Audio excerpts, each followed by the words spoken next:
पागल आहेस का? तू काय रडतेस? तू तर किती बाबा इन्स्पायरिंग स्ट्रॉंग मुलगी आहे. तू नाही असं रडलं पाहिजे. तू आमच्यासाठी इन्स्पिरेशन आहेस. तू ना काम कर, हे भरल्या पोटची रडगाणी गाऊ नकोस, कामाकडे लक्ष दे. स्ट्रॉंग आहेस यार, तू स्ट्रॉंग राहा. असा सल्ला देणारी अनेक माणसं माझ्याही आयुष्यात आहेत आणि तुमच्याही आयुष्यात असतील. आणि खरं सांगावं तर त्या व्यक्तींच्या बाबत कंप्लेंट्स करू नये, कारण जर खरोखरच तुम्हाला कोणी स्ट्रॉंग म्हणून बघतंय ना, तर ही एका अर्थाने तुम्हाला मिळालेली पोचपावती आहे. पण अनेकदा असं होतं की काही गोष्टी या आपल्या हातात नसतात, त्या आपल्या कंट्रोल बाहेर जातात, बिनसतात, गणतात, सगळं काही विस्कट उद्ध्वस्त होतं. आणि अशा परिस्थितीमध्ये जे काही आपली वाट लागते मेंटली, की भीतीच वाटायला लागते. असं वाटतं की एकाच वेळेला डोक्यातल्या सगळ्या ज्या काही नसा आहेत, सगळे इमोशन्स, सगळ्या फिलिंग्स, सगळ्या आयदर मेलेल्या आहेत किंवा त्या इतक्या जागृत झाल्या आहेत की त्या आपल्याला ओरडून ओरडून सांगतात, बघा बाई तुला आता भीती वाटते, तुला आता रडायला येणार आहे, तू आत्ता कशी काय खुश आहेस, मग नंतर दुःखी होशीला.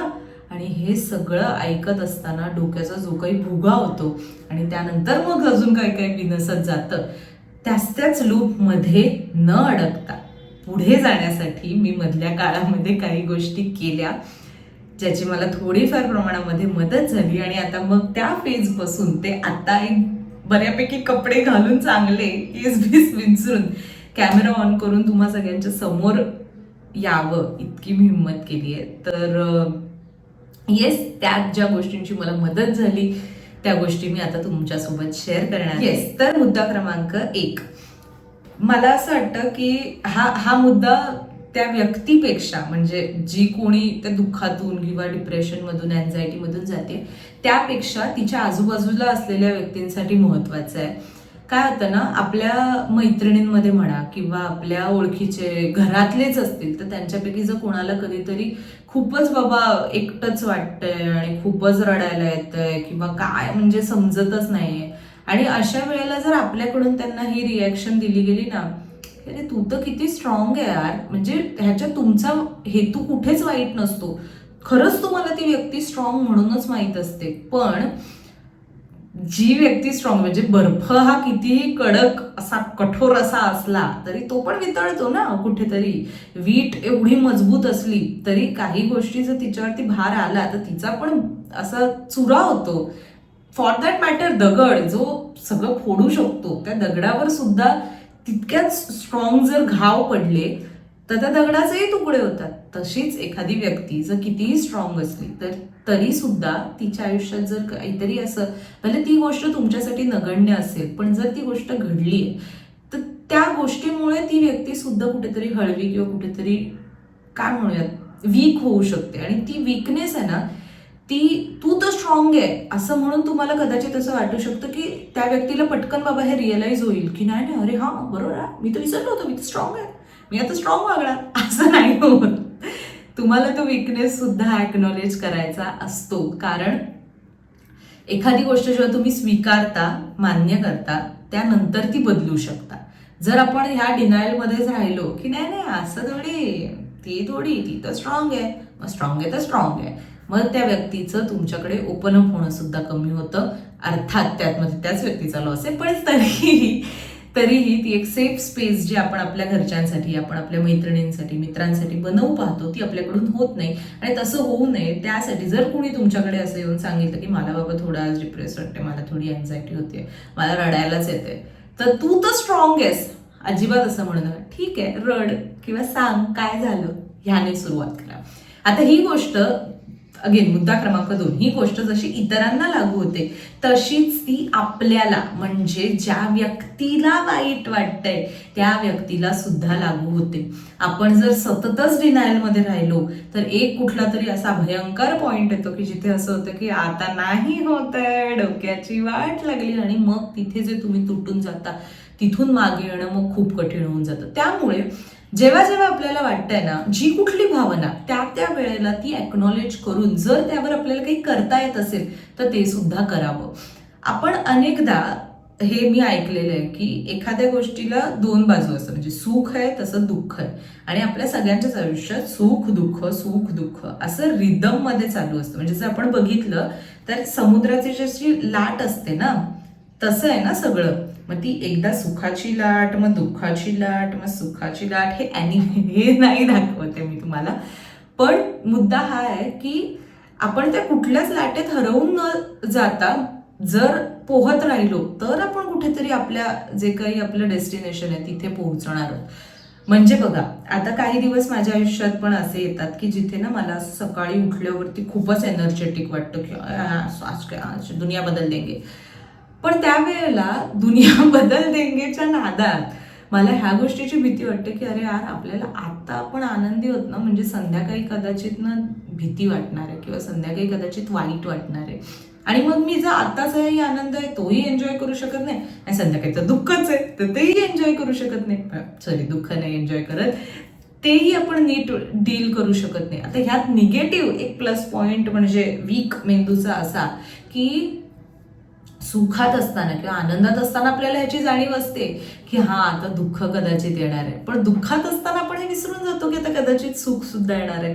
त्यामुळे ह्या सगळ्या गोंधळामध्ये न अडकता ज्या वेळेला तुम्हाला जसं वाटतंय त्या वेळेला तसं रिॲक्ट करणं किंवा तसं स्वतःला मान्य करणं की हा बाबा आता मी चिल आहे ना, तर चिल आहे, मी कशाला विचार करू की परत थोड्या वेळाने मला वाईट वाटणार आहे, किंवा मला आता वाईट वाटतंय ना तर मी उगाच स्वतःला कशाला हे समजवत राहू की नाही नाही नंतर मग बघू ना, नंतर चांगलं वाटेल ना, मग नंतर वाटेपर्यंत काय करू.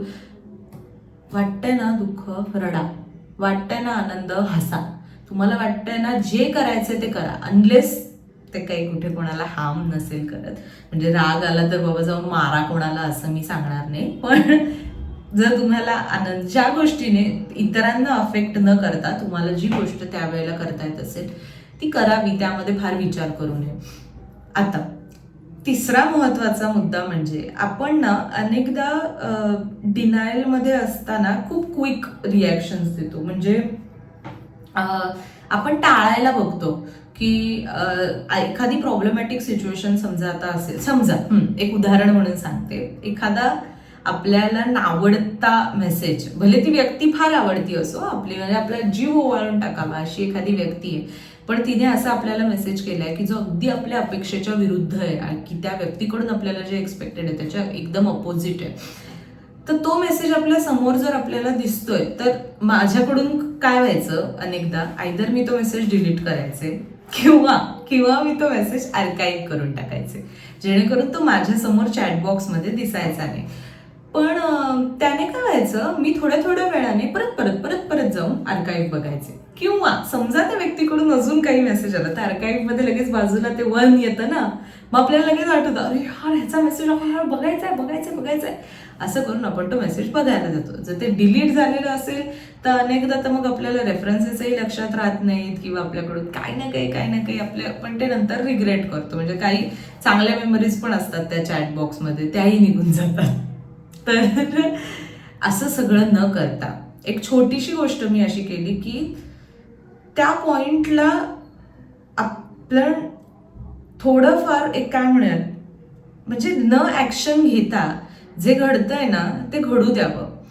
म्हणजे मी तो मेसेज डिलीट नाही केला किंवा मी तो मेसेज आर्काईव्ह नाही केला, मी थांबले आणि मी वाट बघितली थोडीशी. खूप कठीण असतं वाट बघणं, पण मी थोडीशी वाट बघितली. थोड्या वेळाने मला आणखीन 4 कामाचे मेसेज आले, काही जणांचे युजलेस मेसेज आले, काही HDFC बँकेचे मेसेज आले, काही प्रमोशनल मेसेजेस आले. ते मेसेजेस जसे येत गेले ना, तो जो चॅट बॉक्स होता खाली गेला, आणि इतका खाली गेला की नंतर मग मला किती स्क्रोल केल्यावर पण तो बऱ्याच वेळ मिळत नव्हता. म्हणजे ह्यातून सांगायचं असं आहे मला की आपल्या आयुष्यात गोष्टी घडत जातात, त्या मुद्दामून घडवून आणण्याची, किंवा एखादी प्रॉब्लेमॅटिक सिच्युएशन आहे ना, तर आत्ताच्या आत्ता मला हिच्यावरती आयदर मला सोल्युशन हवे किंवा मला ही गोष्टच नष्ट करून टाकायची, असं न करता थोडंसं थांबा. मे बी अजून काही गोष्टी अशा घडत जातील की ज्याच्यामुळे तो खरं तर प्रॉब्लेम वाटणारही नाही, किंवा तो जो प्रॉब्लेम असेल तो आपोआप कुठेतरी लांब निघून जाईल. Do I make sense? I hope so. आणखीन एक महत्वाची गोष्ट म्हणजे काही वेळेला ना आपण खूप ओव्हरथिंक करतो गोष्टी, आणि त्या ओव्हर थिंकिंग मध्येच आपल्या डोक्याची इतकी झीज होऊन जाते ना की जी गोष्ट खरं करायची आहे ती केलीच जात नाही. किंबहुना त्याचे जे रिझल्ट एक्सपेक्टेड असतात किंवा जे आपण ते निगेटिव्ह पॉझिटिव्ह दोन्ही पद्धतीने, की म्हणजे मी अप्लाय केलं एखाद्या ठिकाणी जॉबला तर माझं रिजेक्शनच होईल, हे जे माझ्या डोक्यामध्ये असेल तर ती गोष्ट जर मी अप्लाय केलं तर होणार आहे ना. अप्लायच नाही केलं तर रिजेक्शन तर नाहीच होणार आहे. पण समजा एखाद दुसरा पर्सेंट जो चान्स ऍक्सेप्टन्स आहे तोही निघून जातो. त्याच्यामुळे मला असं वाटतं की ते ओव्हर थिंकिंग, आता हे खूपच खूपच क्लिशे आहे की ओव्हर थिंक करू नका गाईज. तुम्ही म्हणाल की आम्हाला माहित नाही का, किंबहुना मी सुद्धा जेव्हा असे व्हिडिओ बघायचे मी पण तेच बोलायचे की मला नाही माहिती का ओव्हर थिंकिंग कसं करायचं, काय मला सांगते.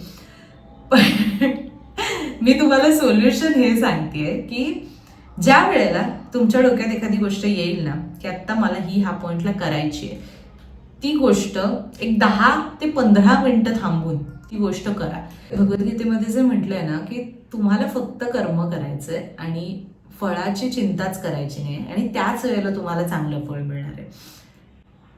खरंच जितकं कितकं क्लिशे वाटत असेल ना तुम्हाला, प्लीज ही गोष्ट, जर तुम्ही ओव्हर थिंकर असाल माझ्यासारखी, तुम्हाला ही गोष्ट 100% कामी येणार. एक पॉइंट असा येतो ना की आपण घाबरून घाबरून इतक्या गोष्टी करते. काही वेळेला पालक सुद्धा बघा, म्हणजे माझ्या मुलाने किंवा माझ्या मुलीने टीव्ही बघितला किंवा तो काय, मग त्याला ॲडिक्शनच होईल किंवा मग तो असंच करेल किंवा तो तसंच करेल, अशी एक भीती पालकांच्या सुद्धा मनात असते. आणि म्हणून ते अगदी कठोर वागतात. खूपच बाबा एक नियमच घालून देतात की नाही तू आता टीव्ही बघायचाच नाही किंवा तू अजिबातच बाहेर जायचं नाही, तू मुलांशी बोलायचंच नाही. सुदैवाने माझ्या बाबतीत असं कधी घडलं नाही. त्याच्यामुळे काय झालं की स्वतःहूनच ती रिस्पॉन्सिबिलिटी त्या व्यक्तीला वाटायला लागते. त्यामुळे ते तुम्हाला डिसअपॉइंट न करण्यासाठी म्हणून काम करायला लागतात. म्हणजे माझ्या घरच्यांनी जर मला फ्रीडम दिलं असेल तर त्या फ्रीडमचा माझ्याकडून गैरवापर होऊ नये ह्याची जाणीव होऊन मी चांगलं वागणं ही एक गोष्ट झाली. That is the most natural thing. पण माझ्या घरचे तर मला फ्रीडम देत नाही ना, आता यांच्या नाकावर टिचून मी फ्रीडम मिळवणार, हा झाला काय बोलतात ह्याला रिव्हेंज. आणि हा रिव्हेंज घातक असतो आणि त्याच्यामुळे गोष्टी स्पॉईल होतात.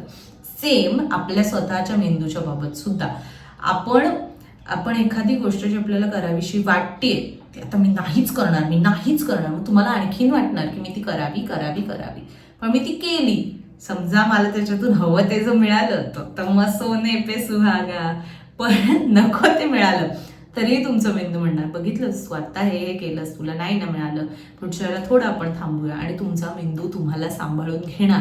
You should trust your organs, your brain, your heart, everything. You should just trust. मी असं नाही म्हणणार की लगेच जे काही तुमचं दुःख असेल ते नंतर होऊन जाईल, नाही होणार. वेळ, टाइम इज द सोल्युशन. पण ॲटलिस्ट तुम्ही पण स्टेबल व्हाल. आणि आय होप तुम्हाला कुठेतरी, मी पहिल्यांदा अशा पद्धतीचा व्हिडिओ, कारण भले मी फार डिटेल्स सांगितले नसले तरी खूप पर्सनल इमोशन्सचा हा व्हिडिओ आहे. त्याच्यामुळे आय होप ह्याची तुम्हाला मदत व्हावी, आणि झाली असेल तर कमेंटमध्ये कळवा.